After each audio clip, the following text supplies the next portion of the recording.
Pompéi est une ancienne cité romaine.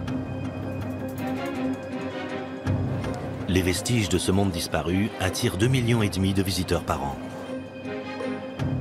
En l'an 79, le Vésuve entre en éruption.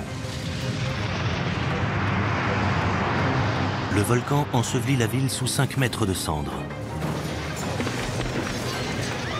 Près de 10% de la population disparaît dans la catastrophe.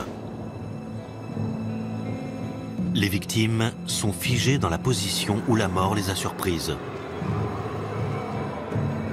Elles sont littéralement pétrifiées.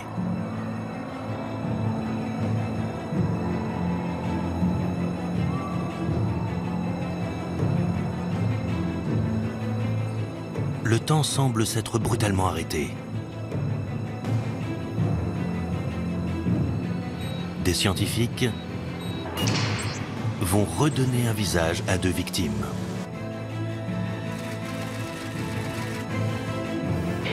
Ils vont percer les mystères du Vésuve et faire la lumière sur les circonstances de la mort des habitants touchés par la catastrophe.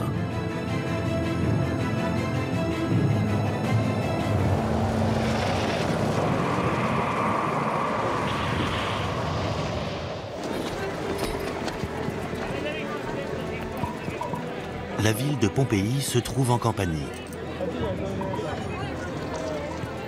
Cette région fertile et ouverte sur la Méditerranée était considérée par les Romains comme la terre des dieux. En 79, Pompéi compte 20 000 habitants. Le commerce et le trafic maritime en font une cité opulente. La ville a été bâtie au pied du Vésuve. Le volcan se trouve dans le sud-ouest de l'Italie, à la jonction de 2 plaques tectoniques. En 79, il est éteint depuis près de 3 siècles.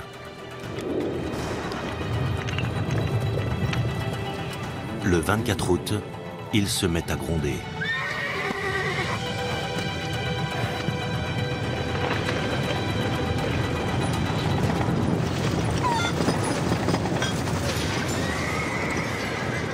D'abord, la terre tremble. Puis, c'est l'éruption. Le volcan crache de la terre et des roches. L'explosion est 1000 fois plus puissante que celle de la bombe qui a anéanti Hiroshima.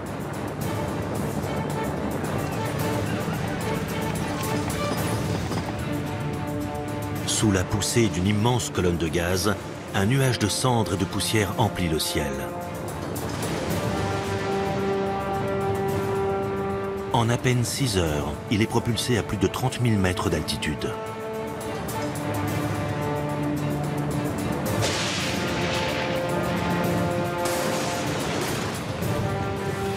Il s'étend à des kilomètres à la ronde. Il est si dense qu'il éclipse le soleil. Pompéi est plongé dans l'obscurité.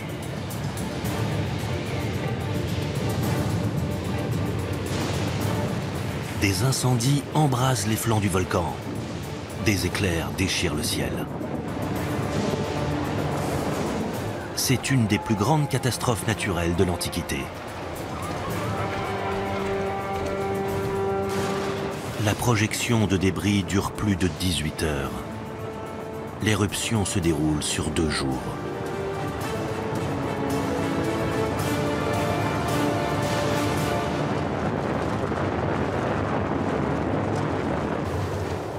Pompéi et les habitants qui n'ont pu fuir à temps disparaissent sous un épais manteau de cendres.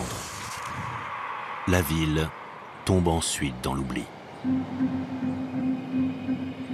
16 siècles plus tard, la cité engloutie est redécouverte.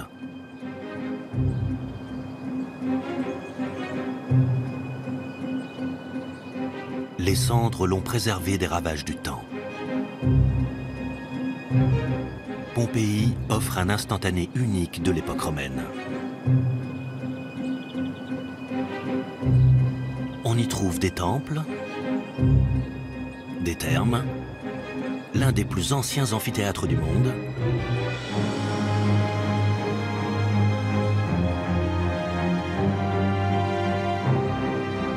des peintures murales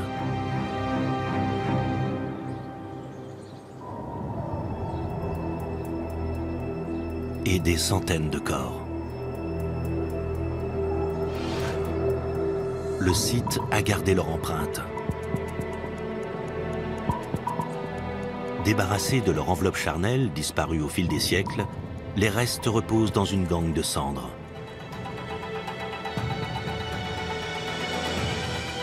Les cendres ont figé les habitants dans la position où ils ont trouvé la mort.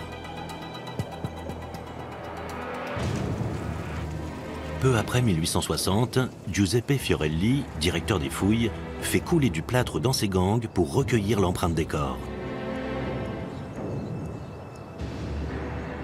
Les archéologues obtiennent ainsi des moulages. Certains ont été laissés à l'endroit de leur découverte.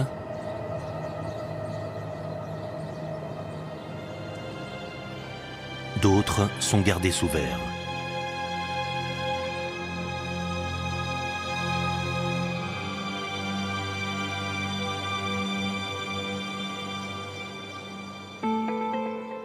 Tous racontent une histoire.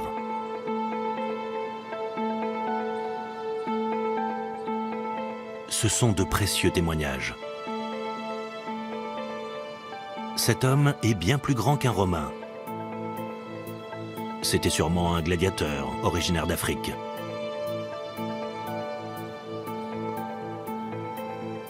Dans la Rome antique, les gladiateurs combattent dans les amphithéâtres. Ce sont principalement des esclaves, des criminels et des prisonniers de guerre ramenés des colonies.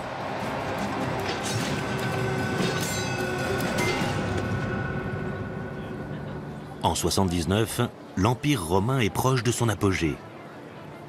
C'est la grande puissance méditerranéenne de l'époque.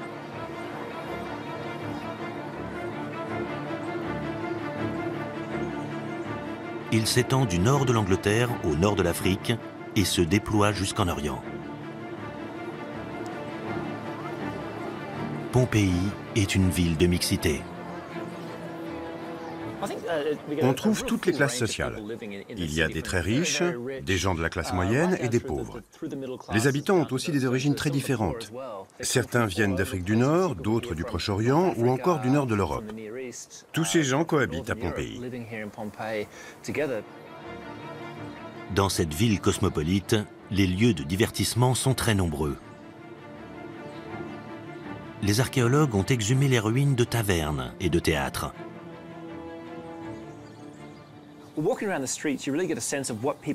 Il suffit de se promener dans les rues pour avoir un aperçu des activités qui étaient proposées aux habitants. D'ailleurs, les rues étaient elles-mêmes très animées. Les Romains, comme les Italiens d'aujourd'hui, passaient une grande partie de leur temps dehors. La vie sociale était très importante.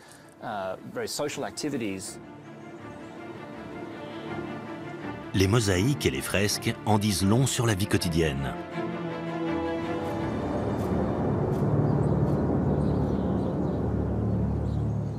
Ce bâtiment, aux portes de la ville, était sûrement une écurie. Certains scientifiques pensent que l'homme et le jeune garçon retrouvés ici sont un père et son fils. Ils louaient peut-être leurs chevaux pour vivre. La plupart des enfants de l'époque travaillent pour leur famille. Seuls les riches reçoivent une éducation scolaire poussée. Néanmoins, le taux d'alphabétisation est élevé, comme le suggèrent les nombreux graffitis sur les murs de Pompéi.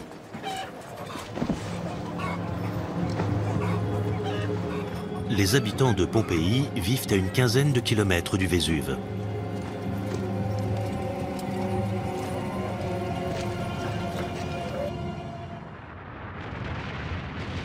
Lors d'une éruption, un volcan rejette de la lave.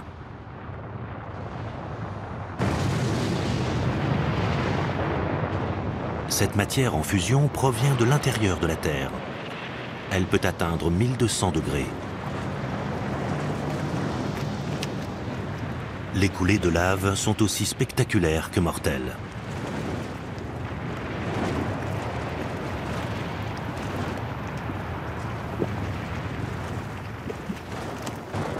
Mais ce n'est pas la lave qui a tué les habitants. Elle aurait mis environ 6 jours pour atteindre la ville.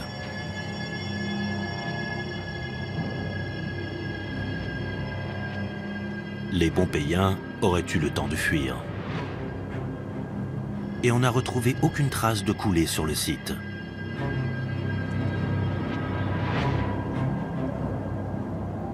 Qu'est-ce qui a donc tué la population?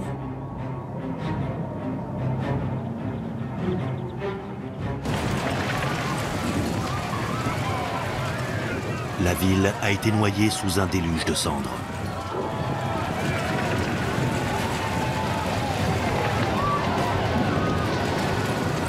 Les habitants sont peut-être morts étouffés.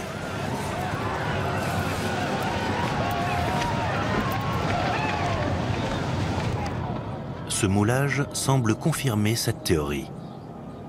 L'homme a l'air de se protéger le nez et la bouche. Il est mort auprès de son mulet.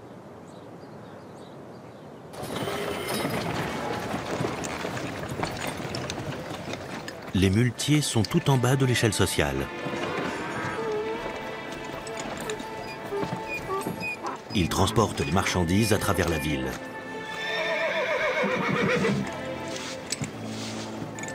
Le muletier s'est sans doute fait surprendre par la catastrophe.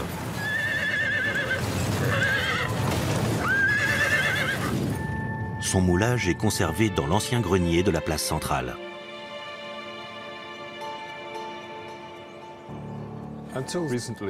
Il n'y a encore pas longtemps, on croyait que c'était la pluie de cendres qui avait tué les habitants, qu'elle les avait étouffés et recouverts très rapidement. Cette victime semble se protéger la bouche avec les mains pour pouvoir respirer. Mais la posture du muletier a été mal interprétée. La mort par asphyxie est rapide. Les victimes tombent au sol et sont incapables de contrôler leurs mouvements. Il faut trouver une autre explication au décès de cet homme. On a l'impression qu'il est mort étouffé, mais c'est faux.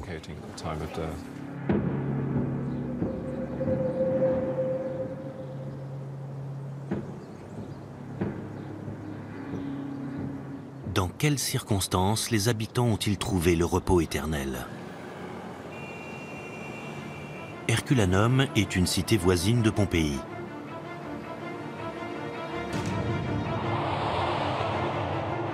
Elle se trouve à 10 km du cratère du Vésuve.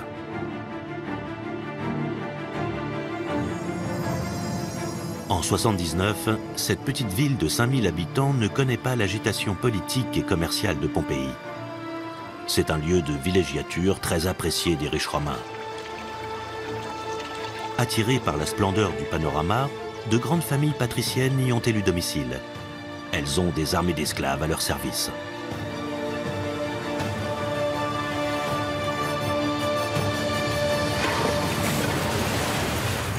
Herculanum est aussi touché par le cataclysme.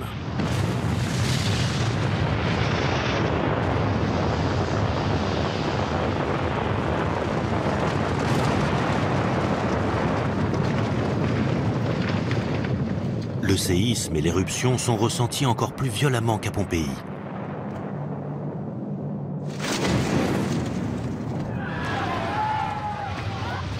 Les habitants assistent à la scène, horrifiés.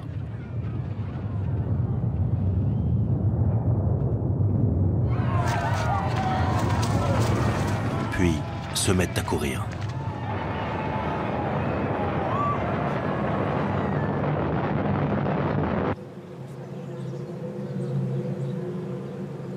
De toutes les cités ensevelies par le Vésuve, Herculanum est la mieux préservée. Cela dit, on y a retrouvé bien moins de corps qu'à Pompéi. Les archéologues ont d'abord pensé que les habitants avaient eu le temps de fuir. Mais dans ces anciens abris à bateau, ils ont découvert une vingtaine de squelettes.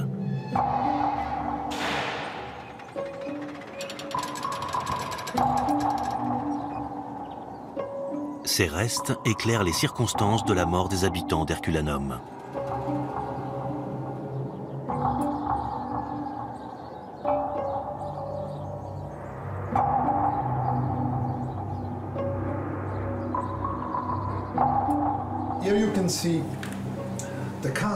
De la position des squelettes qu'on voit ici, on peut déduire que les victimes sont mortes sur le coup.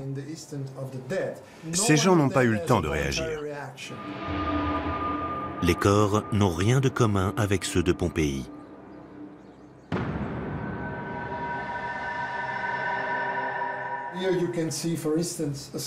Ça, c'est un crâne d'enfant.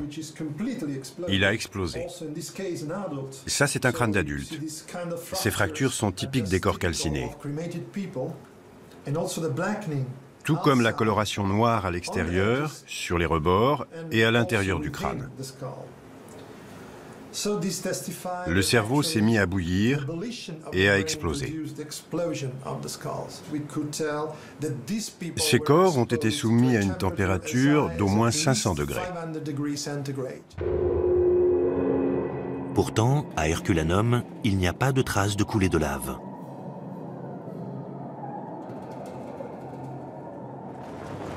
Le volcan a dégagé une chaleur extrême qui a tué les habitants.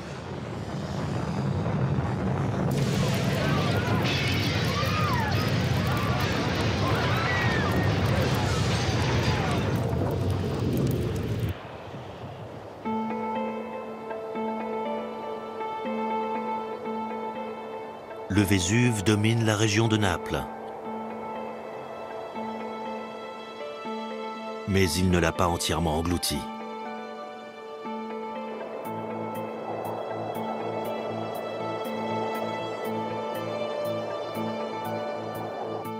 Pline le Jeune est né en 61 ou 62. Il deviendra un grand écrivain. Il voit l'éruption depuis la ville de Misène. Près de 30 ans plus tard, il en écrit le récit à l'historien Tacite.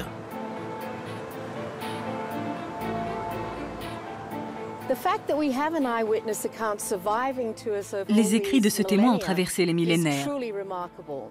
C'est fabuleux. Ça l'est d'autant plus que le témoignage qui nous est parvenu a été rédigé par un écrivain qui était non seulement talentueux, mais aussi doué d'un sens aigu de l'observation. Et c'est le plus grand historien romain, Tacite, qui lui a demandé ce récit. Cette conjonction d'événements est extraordinaire. Grâce à ce récit détaillé, on a reconstitué l'éruption heure par heure. Le témoignage de Pline est digne de foi.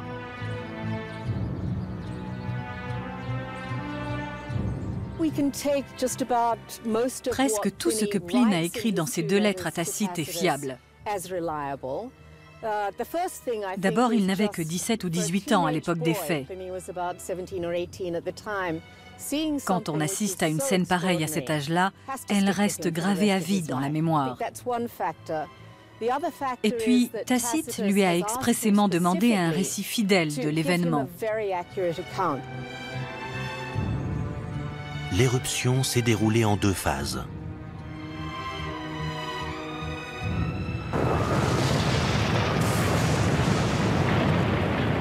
Pline rapporte que le Vésuve crache des cendres qui pleuvent sur les villes au pied du volcan.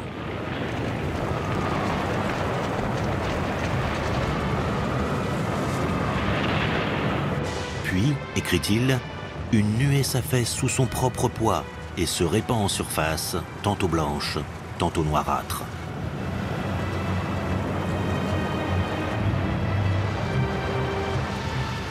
Cette avalanche de gaz et de poussière coule sur la terre comme un torrent.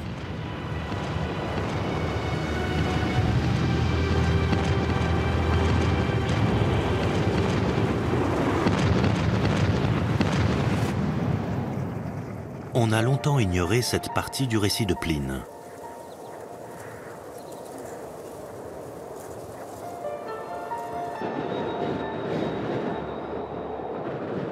Nous sommes dans l'État de Washington, aux États-Unis.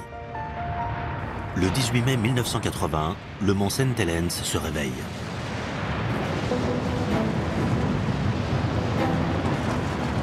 L'éruption intense dure 9 heures.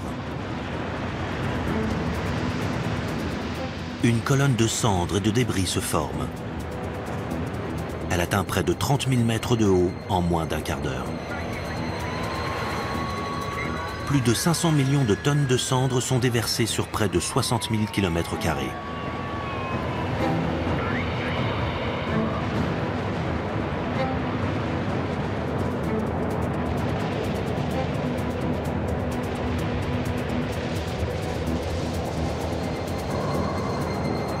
Au début de l'éruption, la face nord du volcan s'effondre et libère une avalanche de gaz et de poussière brûlant.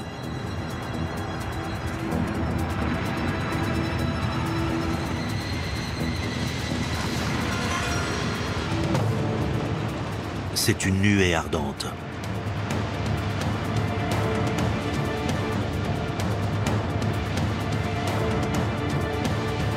Ces avalanches peuvent atteindre 500 km/h et 500 degrés.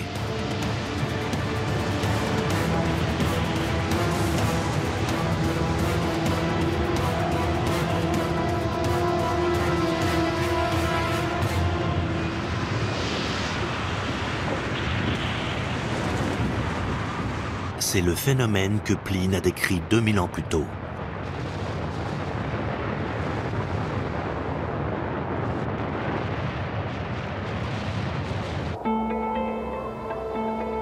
Le mont St. Helens et le Vésuve se trouvent sur des zones de subduction.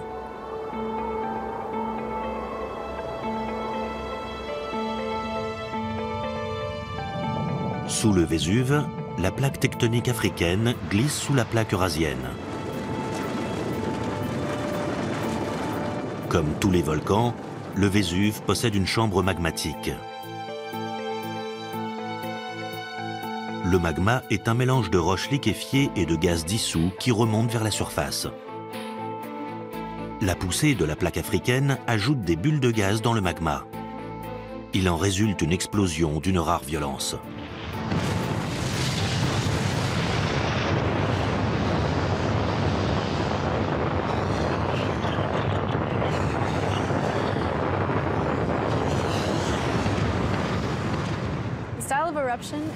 La nature de l'éruption dépend de la composition du magma et de la quantité de gaz qu'il contient.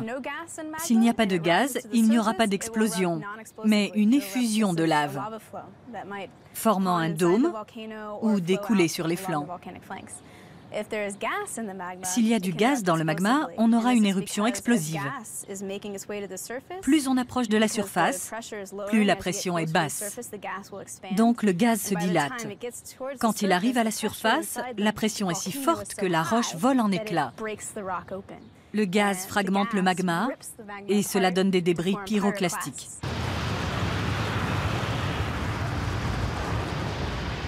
L'explosion ouvre la seconde phase de l'éruption.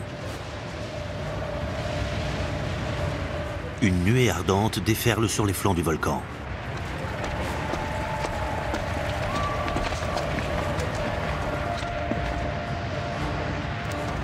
« 12 heures après le début de l'éruption, la pluie de cendres et de pierres ponces continue de s'abattre sur Herculanum. Les habitants, réfugiés dans les abris à bateaux, pensent alors qu'ils ont échappé au pire.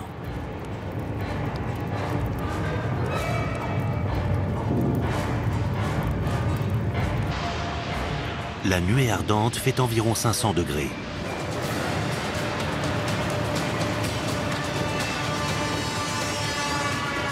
Elle atteint la ville en quelques minutes.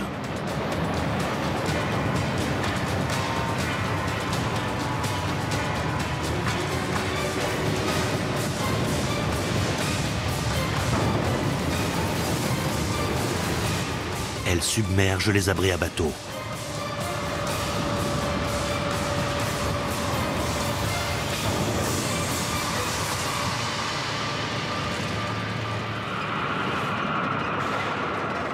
Les habitants ont été tués sur le coup.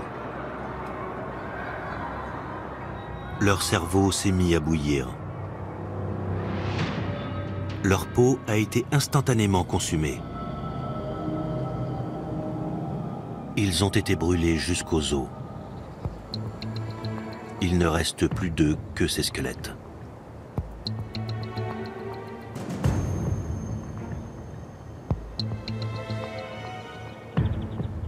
Richard Neve va reconstituer le visage d'une de ses victimes. Ce sera une première.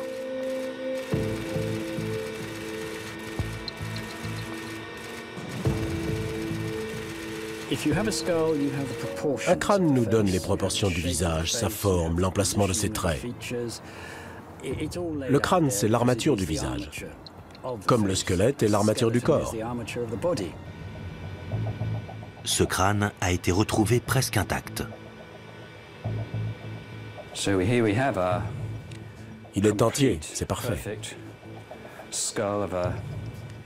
C'est le crâne d'une jeune femme d'environ 23 ans. On a toujours pensé qu'elle était très belle, d'après l'ossature de son crâne, ses symétries et ses proportions.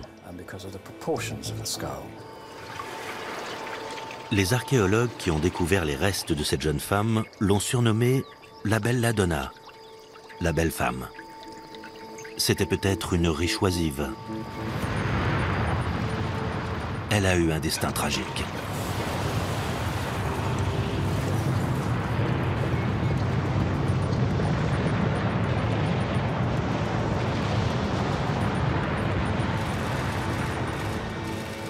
Richard a besoin d'une reproduction du crâne.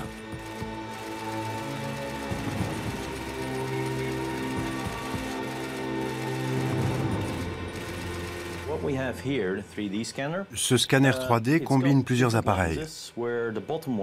Cette ouverture en bas émet de la lumière stroboscopique qui quadrille l'objet qu'on veut scanner. D'accord. En haut, une caméra 3D détecte les points de ce quadrillage. Et là, un appareil numérique photographie tout ça. Le crâne sera ensuite modélisé. Ça prend forme. Oui. On a une bonne représentation. À partir d'un crâne, Richard peut recréer un visage.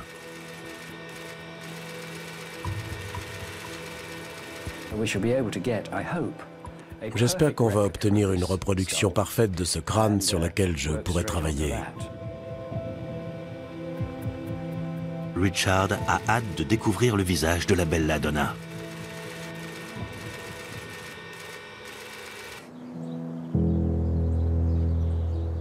Pompéi n'est qu'à 8 km d'Herculanum. Mais à Pompéi, les corps n'ont pas été calcinés. On devine même les vêtements des victimes.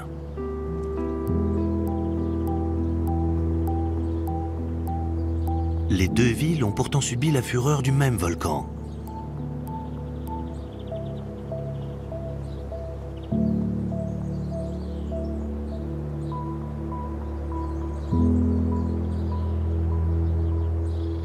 Les couches de dépôts volcaniques permettent de retracer la chronologie des événements. Nous sommes dans une ancienne carrière.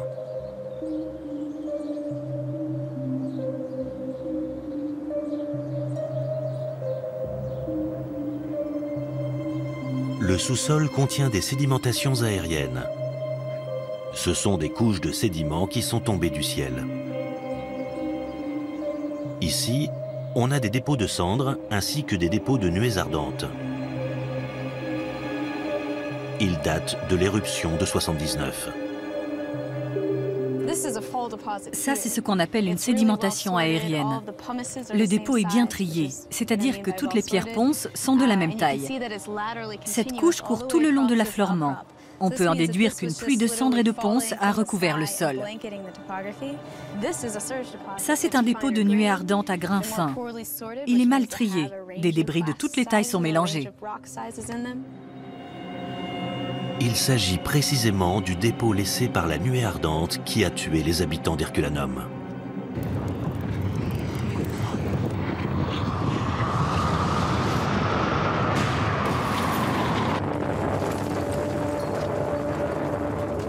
En tout, le Vésuve a émis 6 nuées ardentes, comme le montre l'affleurement.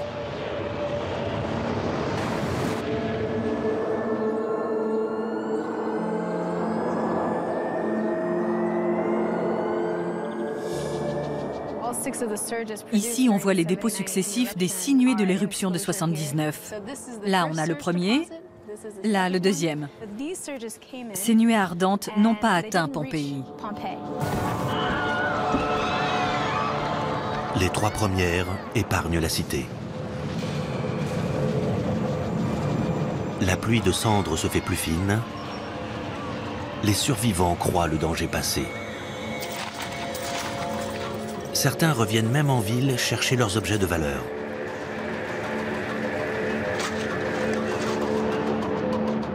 Mais le pire est à venir.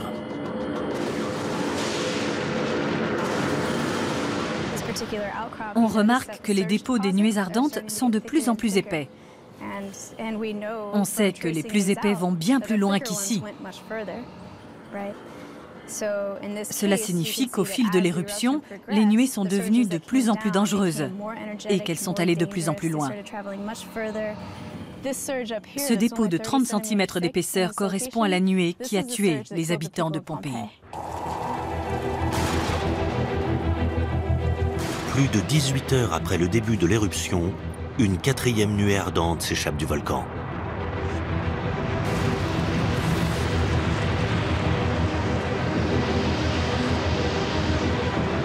Elle est plus puissante que les précédentes.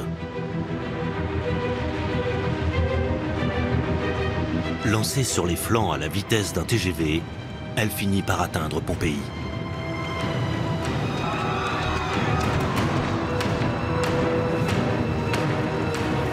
Elle s'engouffre dans les ruelles.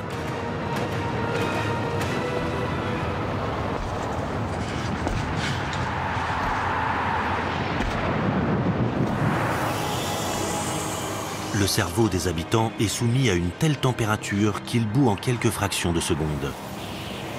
Leur système respiratoire cesse de fonctionner.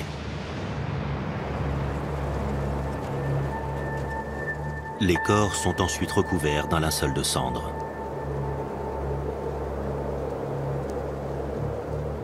Pompéi n'a pas été soumise à la même température qu'Herculanum. Cette dernière est plus près du Vésuve que Pompéi.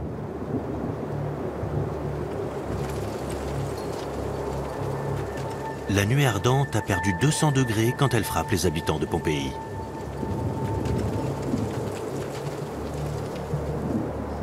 Ils ne sont donc pas réduits en cendres comme ceux d'Herculanum, mais foudroyés par une mort subite.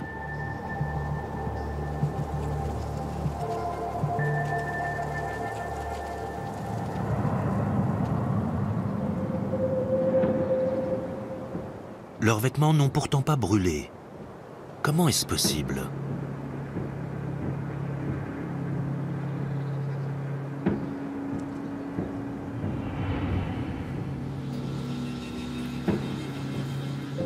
Nous sommes au laboratoire de l'Université d'Édimbourg, en Écosse.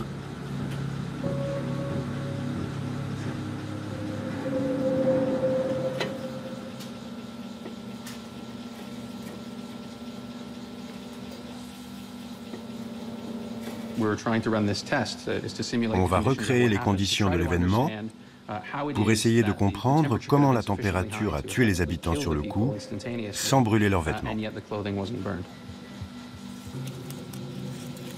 La laine feutrée est ce qui s'approche le plus du tissu des vêtements de l'époque.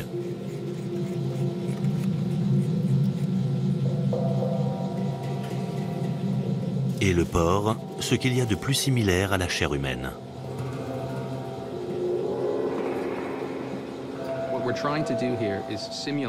On va simuler la nuée ardente qui a dévalé les flancs du volcan. Quand elle est arrivée sur Pompéi, le gaz faisait environ 300 degrés. Le porc et la laine qui l'entourent sont déposés dans un calorimètre de Tewarson. Ils vont être exposés à une température de 300 degrés pendant 2 minutes et demie, comme les habitants de Pompéi.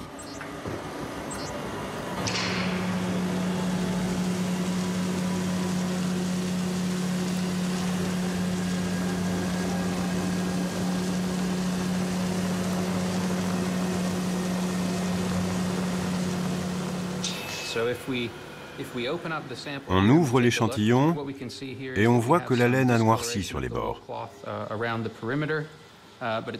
Mais c'est surtout son centre qui nous intéresse. Je peux appuyer dessus très fort et tirer dans tous les sens. Elle est légèrement jaunie mais en bon état. Regardons la chair sous la couche de laine. La surface a un peu changé de couleur et elle a commencé à cuire. Maintenant, je découpe le morceau de porc. À l'intérieur, il est encore rose. Mais en surface, il a changé de couleur, car il a brûlé. La viande a cuit.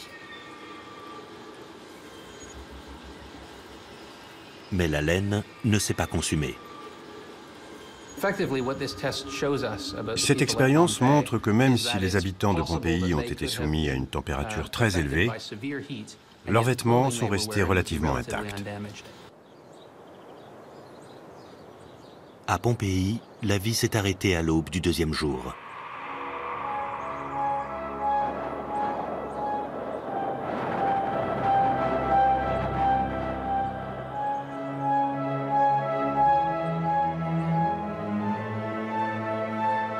Le Macellum était le marché couvert. Il formait le cœur animé de la ville.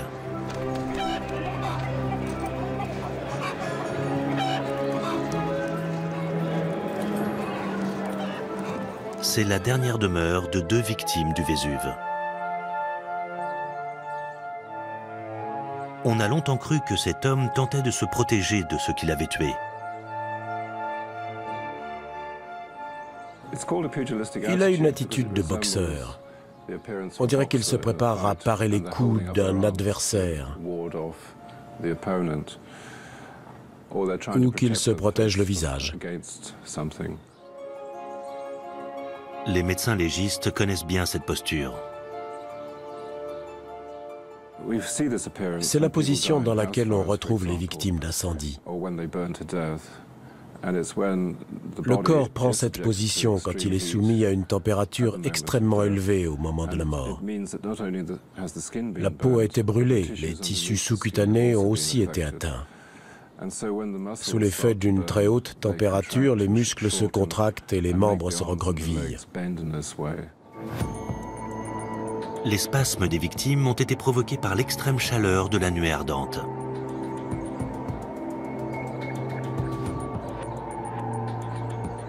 Les moulages de Pompéi sont fragiles.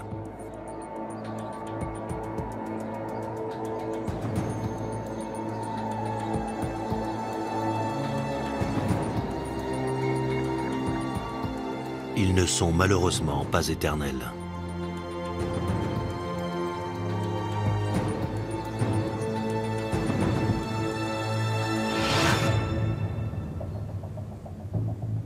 Richard peaufine la reproduction du crâne de la Bella Donna d'Herculanum.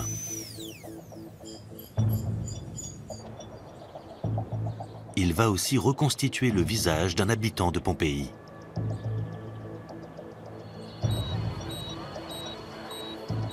Pour le faire, il va se baser sur son crâne.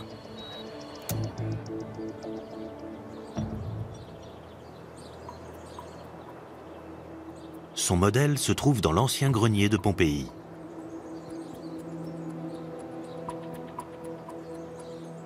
Il l'a choisi car le plâtre autour de son crâne est très fin.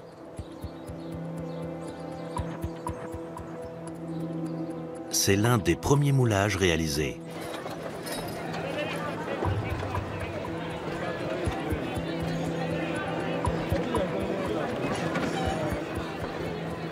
Sa carrure laisse à penser qu'il s'agit d'un homme. De son origine et de son métier, on ne sait rien. Mais on va découvrir à quoi il ressemblait.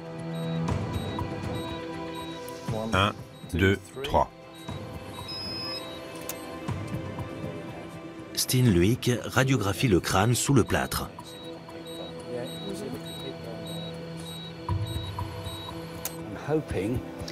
J'espère que Steen va faire des miracles pour qu'on puisse voir l'angle de la mâchoire. Il est juste là, je crois. Le crâne sera ensuite modélisé.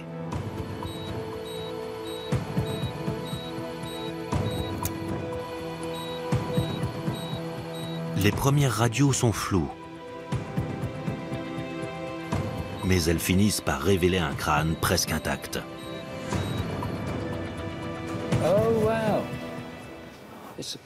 C'est fou de voir ça. On distingue très nettement le massif facial. Là, on a les sinus frontaux, là, le haut de l'orbite, là, le nez, et là, le maxillaire inférieur. On va reproduire ce crâne. Et dessus, je vais façonner un visage.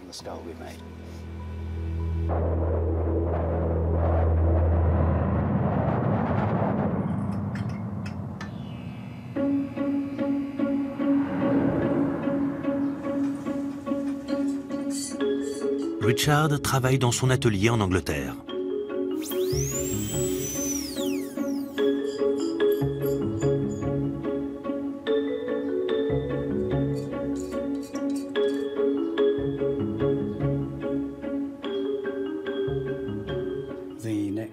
Maintenant, je vais mettre les yeux dans les orbites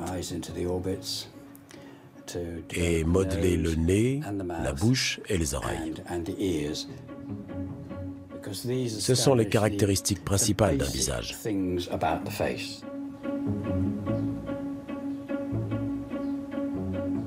Il reproduit ensuite les muscles et les tissus mous.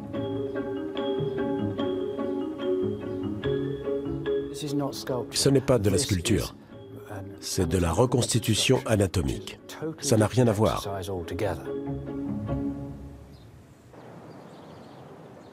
Deux mois plus tard, les reconstitutions sont terminées.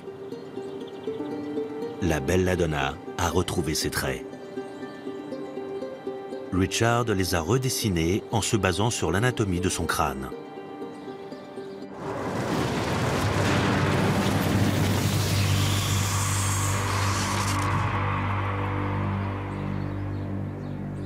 Elle est morte tapie dans un abri à bateau.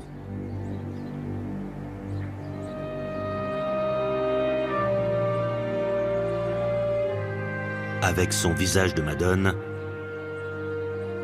elle a aujourd'hui toute sa place dans le temple d'Herculanum.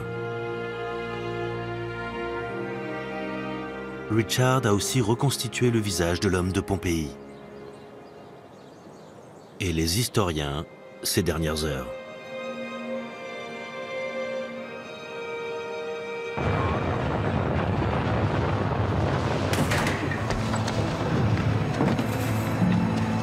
Selon toute évidence, il survit à la première phase de l'éruption et rassemble ses objets de valeur.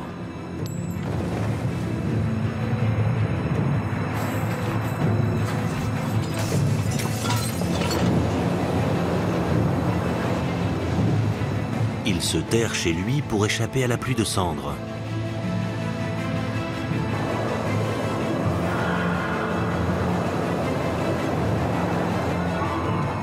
Au petit matin, il profite d'une accalmie pour s'enfuir.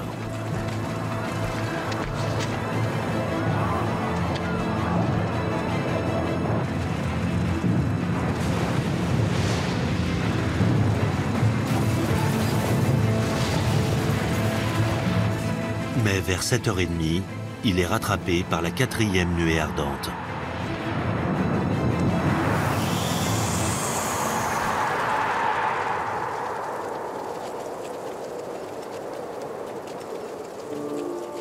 On peut aujourd'hui mettre un visage sur ce corps.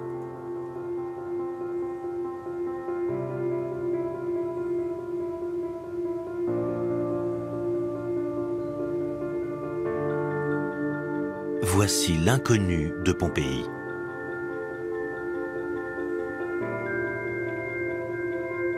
Il renaît des cendres du passé.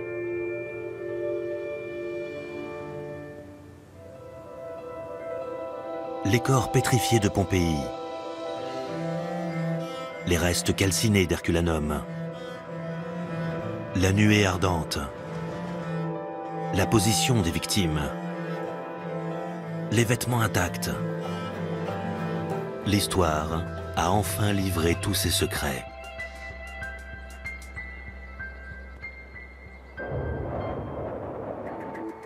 Mais elle pourrait se répéter.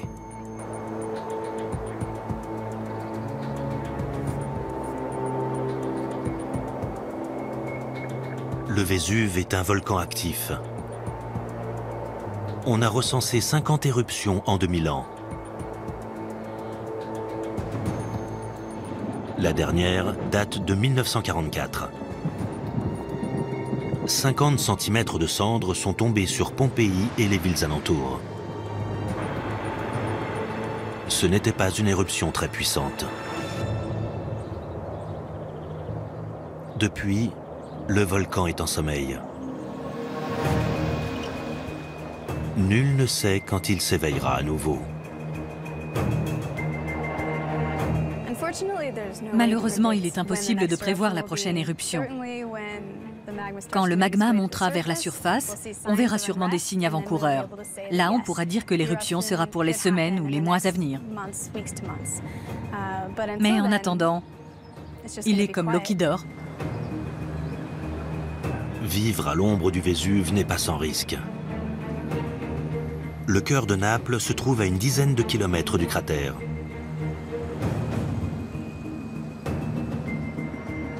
L'agglomération napolitaine compte 4,5 millions d'habitants.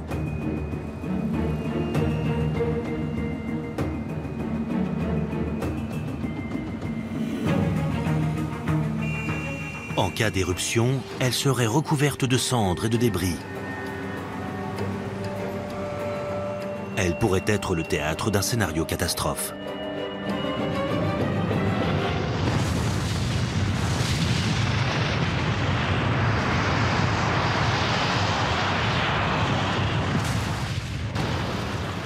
Une nuée ardente aussi destructrice que celle de 79 pourrait la submerger. Le réveil du Vésuve menace directement plus de 500 000 personnes, près de 2000 ans après les derniers jours de Pompéi.